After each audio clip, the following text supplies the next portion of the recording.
अस्सलामुअलैकुम नाज़रीन, मैं मोहम्मद असलम हुसैन सियासत की ख़बरों में आप सबका इस्तकबाल करता हूँ। आज 30 अक्टूबर 2024 है। इस्लामिक तारीख़ के हिसाब से आज 26 रबी सानी 1446 हिजरी है। पेश है आज की कुछ अहम खबरें।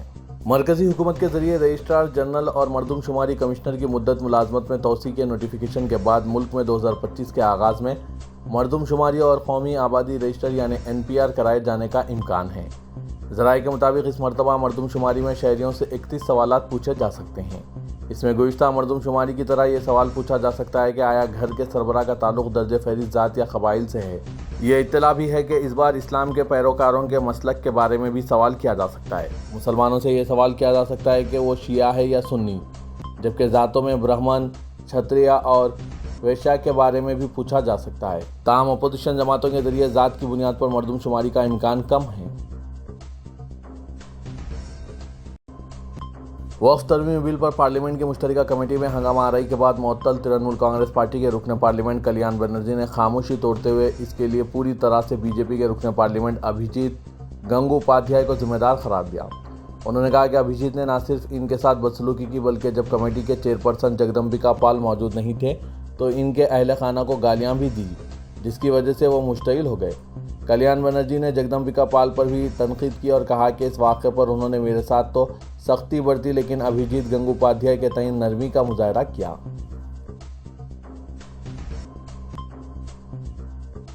मुल्क के 50वें चीफ जस्टिस DY चंद्रचूड़ अगले 10 दिनों में सुबुकदोश हो जाएंगे। 9 नवंबर को इनकी सुबुकदोशी तय है, जबकि 10 नवंबर को मुल्क के नए चीफ जस्टिस संजीव खन्ना हलफ लेंगे। लेकिन इससे कबल सवाल जहन में आता है और इत्तेफाक से कानूनी व अदालती हलकों में भी गर्दिश कर रहा है कि मौजूदा चीफ जस्टिस के पास फ़िलहाल कौन कौन से अहम मुकदमे ज़ेर अल्तवा हैं। इनका जवाब जानने के लिए हमने जब कानून और अदलिया से मुतालिक वेबसाइट्स खंगाले तो मालूम हुआ है कि चीफ जस्टिस के पास कई अहम मुकदमे ऐसे हैं जो ज़ेर अल्तवा हैं। इनमें से कुछ का फैसला अगले चंद दिनों में आ सकता है, लेकिन ज़्यादातर फैसले नए चीफ जस्टिस की बेंच ही मुमकिना तौर पर करेगी। DY चंद्रचूड़ को मई 2016 में सुप्रीम कोर्ट का जज बनाया गया था। तब से लेकर अब तक यानी 8 साल की मुद्दतकार में चंद्रचूड़ ने 597 फैसले लिखे। 1211 बेंचों का वो हिस्सा रहे और सुप्रीम कोर्ट के मौजूदा जजों के मुकाबले में उन्होंने सबसे ज़्यादा फैसले दिए हैं, जिनमें 68 मामले आइनी अहमियत व हैसियत के हामिल थे। जो अहम मुकदमा चीफ जस्टिस की आइनी बेंच में ज़ेर अल्तवा है वो अलीगढ़ मुस्लिम यूनिवर्सिटी के अखिलती किरदार से मुतालिक है, जिसमें बेंच ने फैसला महफूज कर लिया है लेकिन अब तक यह फैसला सुनाया नहीं गया। वाज़रे के साथ जजों की आइनी बेंच इस मामले में समाअत की थी और तमाम मौक़िफ़ सुनने के बाद फैसला महफूज किया था। मोदी हुकूमत ने यूनिवर्सिटी के अखिलती किरदार की सख्ती से मुखालिफत की है। कोलकाता के RG कर मेडिकल अस्पताल में हुए लेडी डॉक्टर के कत्ल का मामला सुप्रीम कोर्ट पहुंचा था, जिस पर चीफ जस्टिस की बेंच में इब्तिदाई समाअत भी हुई थी। सुप्रीम कोर्ट ने इस मामले में अज़खुद नोटिस लेकर समाअत की थी और एक टास्क फोर्स भी कायम की थी। अब इस मामले में समाअत मुकम्मल नहीं हुई क्योंकि CBI की तफ्तीश उनूस जारी है। आलमी टेक कंपनी गूगल ने नेशनल कंपनी लॉ ट्रिब्यूनल यानी NCLAT की जानिब से इस पर आयद करदा 1300 करोड़ रुपए के जुर्माने को सुप्रीम कोर्ट में चैलेंज किया है, जिस पर चीफ जस्टिस ने समाअत की। चीफ जस्टिस चंद्रचूड़ ने इसके अलावा दीगर मुतअद्दिद मुकदमात में भी समाअत की है, लेकिन इन पर अब तक फैसला नहीं सुनाया। वक्फ तरमीमी बिल पर बनाई गई मुश्तरका पार्लिमानी कमेटी की मीटिंग में दिल्ली वक्फ बोर्ड के एडमिनिस्ट्रेटर अश्विनी कुमार और CEO रेहान रज़ा ने शिरकत तो की, मगर इन्हें ज़बरदस्त सरजनिश का सामना करना पड़ा। मौसूक ज़राए ने बताया कि कमेटी ने अश्विनी कुमार के ज़रिए फ़ाइल की गई रिपोर्ट पर नाराज़गी जाहिर करते हुए कहा कि आपने दिल्ली हुकूमत की मंजूरी के बगैर रिपोर्ट कैसे फ़ाइल कर दी। कमेटी ने अश्विनी कुमार की दोबारा तकर्रुरी पर भी सवाल उठाए। शाही ईदगाह के ताल्लुक से अदालत में दाखिल की गई रिपोर्ट पर भी सवाल उठाया। कमेटी ने अश्विनी कुमार और रेहान रज़ा से कई सवालात किए हैं, जिनके जवाब के लिए उन्होंने 10 दिन की मोहलत मांगी है। ज़राए से यह भी मालूम हुआ है कि गुज़श्ता रोज़ जो रिपोर्ट फ़ाइल की गई थी, इसमें वक्फ बोर्ड ने तरमीमी बिल की हिमायत की है। काबिल ज़िक्र है कि इन अफसरान से कमेटी के अरकान असदुद्दीन अवैसी, संजय सिंह, कल्याण बनर्जी, मोहम्मद जावेद वगैरह ने सवालात किए। नाम जाहिर न करने की शर्त पर मीटिंग में मौजूद मोतबर ज़राए ने तफसील से बताया कि दिल्ली वक्फ बोर्ड के एडमिनिस्ट्रेटर अश्विनी कुमार और CEO रेहान रज़ा मुश्तरका पार्लिमानी कमेटी के सामने हाजिर हुए। हालांकि बोर्ड ने कल ही अपनी रिपोर्ट फाइल कर दी थी और वो भी दिल्ली हुकूमत की मंजूरी के बगैर। हालांकि कल दिल्ली वक्फ बोर्ड के कुछ अफसरान कमेटी में शामिल होने के लिए गए थे, मगर इन्हें देर रात तक भी अंदर नहीं बुलाया गया था। लेकिन अश्वनी कुमार और सीईओ को कमेटी के सामने पेश होना पड़ा। जराये के मुताबिक वक्फ बोर्ड ने अपनी रिपोर्ट में वक्फ तरमीम बिल की हिमायत की है। दूसरी तरफ दिल्ली के वज़ीर आला आतिशी ने अश्वनी कुमार के जरिए फाइल की गई रिपोर्ट पर नाराजगी जाहिर करते हुए कमेटी के चेयरमैन जगदम्बिका पाल को मकतूब लिखकर कहा था कि रिपोर्ट दिल्ली हुकूमत की मंजूरी के बगैर फाइल की गई है। जब तक हम अपनी रिपोर्ट पेश ना कर दें तब तक कोई रिपोर्ट तस्लीम ना की जाए।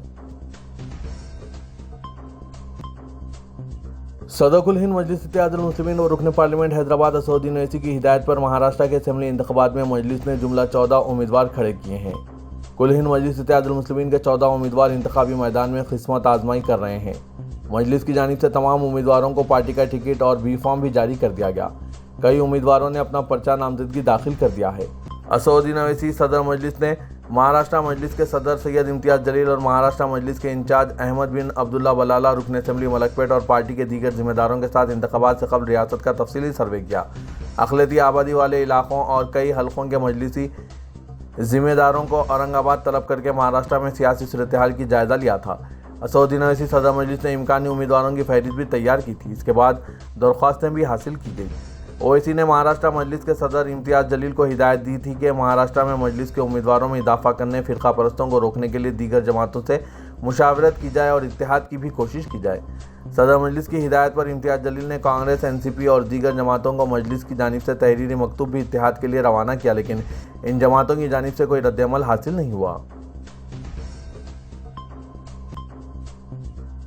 मुंबई में एक गरीब मुस्लिम खातून से एक शख्स ने जय श्री राम का नारा लगाने के लिए कहा। यह खातून खुराक हासिल करने के लिए कतार में खड़ी हुई थी, लेकिन खुराक तकसीम करने वाले शख्स ने कहा है कि अगर इसे खाना चाहिए तो वह जय श्री राम कहें।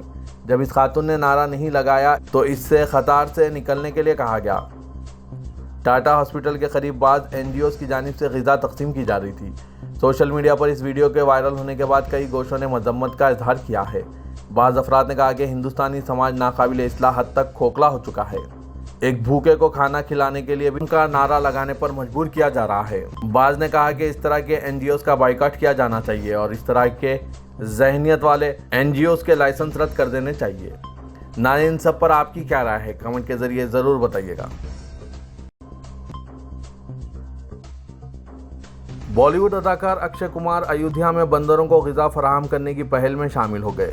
अक्षय की टीम की जानिब से फराहम की गई मालूमात के मुताबिक अक्षय कुमार ने अयोध्या के बंदरों को ग़िज़ा की फराहमी के लिए न सिर्फ 1 करोड़ रुपये का अतिया दिया, बल्कि उन्होंने फीडिंग वैन पर अपने वालिदैन और अपने आंजानी खुसर अदाकार राजेश खन्ना का नाम तहरीर करवाते हुए इन्हें खिराज अक़ीदत भी पेश किया। अंजनिया सेवा ट्रस्ट जगत गुरु स्वामी रघुआचार्य जी की रहनुमाई में ये मुहिम चला रहे हैं। अंजनिया सेवा ट्रस्ट के बानी प्रिया गुप्ता ने बताया कि वो इस बात को यकीनी बनाएंगे कि लोगों को जहमत ना हो। उन्होंने कहा कि मैं अक्षय कुमार को हमेशा से इंतहाई मेहरबान और फरागदिल शख्स की हैसियत से जानता हूँ। उन्होंने न सिर्फ फौरी और फरागदिलाना अतिया दिया, बल्कि इस अजीम खिदमत को अपने वालिदैन हरिओम और अरुणा भाटिया के अलावा अपने खुसर राजेश खन्ना से मंसूब किया। उन्होंने कहा कि अक्षय कुमार न सिर्फ फरागदिल अतिया दहिंदा है, बल्कि हिंदुस्तान के समाजी तौर पर बाशऊर शहरी भी हैं। तेलंगाना के दारकूमत शहर हैदराबाद में मूसा नदी के अहिया को कोई ताकत नहीं रोक सकती। हुकूमत तेलंगाना इस प्रोजेक्ट की तकमील को यकीनी बनाएगी और पहले मरहले में 21 किलोमीटर मूसा नदी के अहिया के इक़दाम किए जाएंगे। मूसा नदी के अहिया के सिलसिले में हुकूमत की जानिब से नवंबर के पहले हफ्ते में भूमि पूजा मुनक़िद की जाएगी और कामों का आगाज़ कर दिया जाएगा। चीफ मिनिस्टर रेवंत रेड्डी ने मीडिया के नुमाइंदों से गैर रस्मी बातचीत के दौरान ये बात कही। उन्होंने बताया कि रियासत तेलंगाना में हुकूमत की जानिब से मूसा नदी के अहिया के प्रोजेक्ट को शुरू किए जाने पर मुख्तलिफ गोशों से एतराज़ात किए जा रहे हैं, लेकिन किसी में इतनी जुर्रत नहीं है कि वो इस प्रोजेक्ट को रोक सकें। चीफ मिनिस्टर ने बताया कि मूसा नदी के अहिया के प्रोजेक्ट की तफसीली प्रोजेक्ट रिपोर्ट और डिज़ाइन अंदरून 1 माह मौसूल हो जाएगा और इसके लिए हुकूमत ने 141 करोड़ रुपये जारी किए हैं। रेवंत रेड्डी ने कहा कि इब्तदाई मरहले में हिमायत सागर से बापू घाट तक मूसा नदी के अहिया के प्रोजेक्ट पर अमल किया जाएगा और अंदरून 15 दिन सेवरेज ट्रीटमेंट प्लांट्स की तामीर के लिए टेंडर तलब किए जाएंगे। उन्होंने बताया कि हुकूमत की जानिब से तैयार करदा मंसूबे के मुताबिक बापू घाट पर हुकूमत की जानिब से तैयार किए गए मंसूबे के मुताबिक गांधी जी का कदावर मुजस्मा नस्ब किया जाएगा और वहीं पर गांधी के नज़रियात पर मुश्तमिल आलमी मियार का इदारा कायम किया जाएगा। उन्होंने बताया कि मूसा नदी के अहिया और इसकी तरक्की के लिए माहौलियात दोस्त और वेजिटेरियन तर्ज को इख्तियार किया जाएगा। अलावाज़ीन तफरीही मराकिज़, नेचर क्यूर सेंटर के अलावा दीगर मराकिज़ का क़याम अमल में लाया जाएगा। बावखार ज़ात पात सर्वे का 6 नवंबर से आगाज़ होगा। तेलंगाना हुकूमत ने इस सर्वे से मुतालिक एक सवालनामा जारी किया है जो 75 सवालात पर मुश्तमिल है। 56 अहम सवालात के साथ 19 ज़मनी सवालात को खतियत दी गई है। पार्ट 1 में सदर ख़ानदान और ख़ानदान के दीगर अफराद की ज़ाती तफसीलात से मुतालिक 58 सवालात है। पार्ट 2 में ख़ानदान की तफसीलात से मुतालिक 17 सवालात हैं। जुमला 7 सफ़ात की खाना पूरी करनी होगी। सदर ख़ानदान के अलावा ख़ानदान के तमाम अफराद की ज़ाती तफसीलात जमा की जाएगी। पार्ट 1 के तहत ज़ाती तफसीलात में मज़हब, समाजी तबका, ज़ात पात, मादरी ज़बान के साथ झेली ज़ात, अज़दवाजी हैसियत, स्कूल के अक़साम, तालीमी काबिलियत, मुलाजमत, रोज़गार, ज़ात का पेशा, सालाना आमदनी, IT रिटर्न, गैर मनक़ूला जायदाद, धरानी पासबुक नंबर, तहफ़्फ़ुज़ात से उठाए गए फ़ायदे, गुज़िश्ता 5 साल में हुकूमत से फ़ायदा उठाने वाली फलाही स्कीमात के नाम, सियासी पस मंज़र, नक़ल मकानी की तफसीलात जमा की जाएगी। ख़ानदान की तफसीलात पार्ट 2 में दर्ज की जाएगी।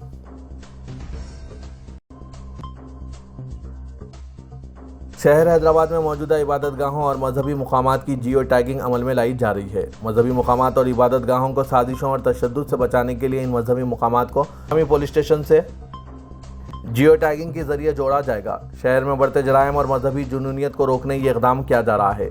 कमिश्नर पुलिस हैदराबाद CV आनंद ने एक आला सतह के इजलास में ये बात बताई। यह वाक़यात शहर के अमन व भाईचारे के लिए नुकसानदा साबित हो रहे हैं। इन वाक़यात और ख़तरनाक रुझानात व दरपर्दा साजिशों को नाकाम बनाने जियो टैगिंग की जाएगी। शहर में गुज़िश्ता दिनों पेश आए वाक़यात, जहाँ मंदिर में तोड़फोड़ और मस्जिद से मुक़द्दस किताबों के सरक़े के वाक़यात के बाद हालात कशीदगी का रुख इख्तियार कर गए हैं और अमन को बिगाड़ने की साजिशें भी हो रही है। इन हालात का गैर मामूली संजीदगी से मुकाबला करते हुए साजिश को नाकाम बनाने वाली सिटी पुलिस ने हालात को बिगड़ने से बचा लिया। शहर हैदराबाद में अमन की बरकरारी का सहरा कमिश्नर पुलिस CV आनंद के सर जाता है। ऐसे हालात की रोकथाम और मुस्तकिल मौसर हिकमत अमली के तहत कमिश्नर ने दीगर महकमों के ओहदेदारों का इजलास तलब किया। इजलास में महकमा jail, social welfare, labour department, drug control, medical and health, railway, GHMC, public health और दीगर महकमों के ओहदेदार मौजूद थे। पागलपन, जहनी तवाज़ुन ख़राब होने और नशे की हालत में ऐसे इक़दाम के सबब शहर की सालिमियत और गंगा जमनी तहजीब खतरे में पड़ गई। कमिश्नर पुलिस ने बताया कि इजलास में हल तलाश करने की कोशिश की गई। तेलंगाना कानून साज कौंसिल की 5 नशिस्तों के लिए कांग्रेस और BRS में ख्वाहिशमंद कायदीन की सरगर्मियों में इजाफा हो चुका है। मार्च 2025 में MLA कोटे की 5 MLC नशिस्तें खाली होंगी और अददी ताकत के एतबार से कांग्रेस को 4, BRS को 1 नशिस्त पर कामयाबी की उम्मीद है।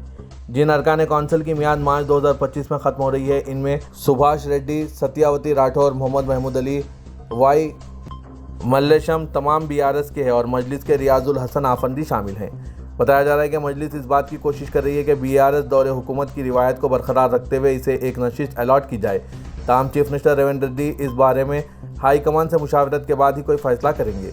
चीफ मिनिस्टर के करीबी ज़राए ने बताया कि मजलिस अगरचे हलीफ पार्टी का रोल अदा कर रही है, लेकिन कानून साज कौंसिल की नशिस्त का अलॉटमेंट हाई कमान के फैसले पर मुनहसिर है। अगर हाई कमान एक नशिस्त मजलिस को अलॉट करने के लिए राजी हो जाए तब कांग्रेस को 3 नशिस्तें हासिल होगी। मौजूदा सूरत-ए-हाल में कांग्रेस के कई सीनियर कायदीन कौंसिल की दौड़ में हैं।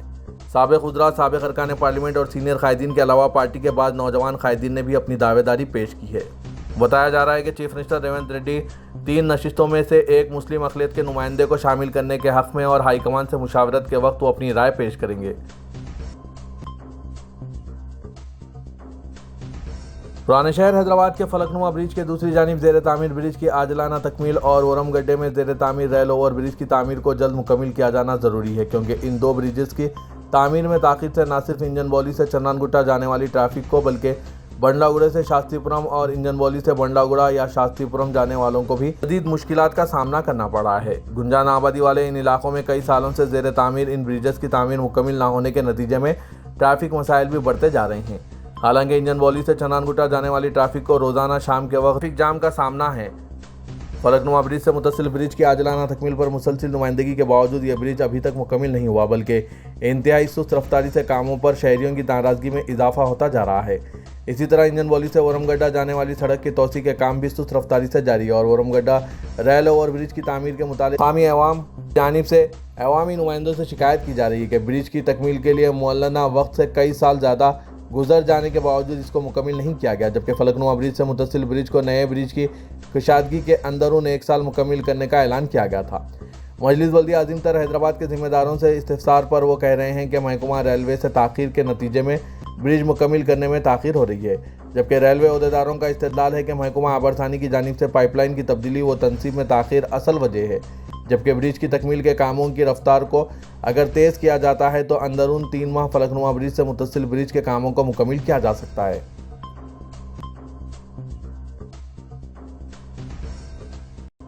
उत्तर प्रदेश के गाजियाबाद में रहने वाला स्वामी मलून-यति नरसिंहानंद की जिसके खिलाफ शहर हैदराबाद में केस दर्ज अमल में लाए गए हैं। फिलफोर गिरफ्तारी पर जोर देने के लिए एहतजाज के पेश नज़र हैदराबाद के मुख्तलिफ इलाकों में कारोबारी इदारों को बंद रखा गया। कोई नाखुशगवार वाक़यात की इत्तलात मौसूल नहीं हुई। हैदराबाद पुलिस ने एक वीडियो पैगाम में हज़रत सल्लल्लाहु अलैहि वसल्लम की शान में गुस्ताखी पर नरसिंहानंद के खिलाफ केस दर्ज रजिस्टर कर लिया है। इस वाक़े के बाद जारी माह के अवाइल के दौरान पुराने शहर के बाद हिस्सों में एहतजाज किया गया था।